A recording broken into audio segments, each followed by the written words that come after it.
26ত মই নিৰ্বাচন খেলিম, কিন্তু মই আন কোনোবা দললৈ নহয়। মোৰ আৰম্ভণি হৈছিল অসম গণ পৰিষদ দলত, আৰু মোৰ ৰাজনৈতিক জীৱনৰ শেষো হ'ব অসম গণ পৰিষদ দলত।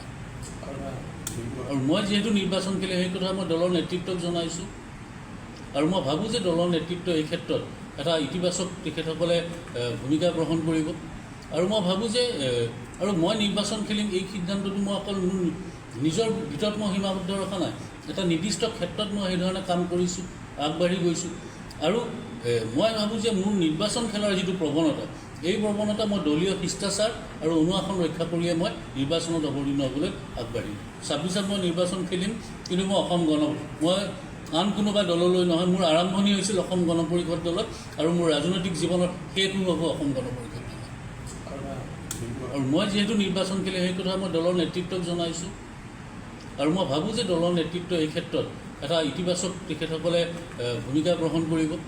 আৰু মই ভাবোঁ যে আৰু মই নিৰ্বাচন খেলিম এই সিদ্ধান্তটো মই অকল মোৰ নিজৰ ভিতৰত মই সীমাবদ্ধ ৰখা নাই।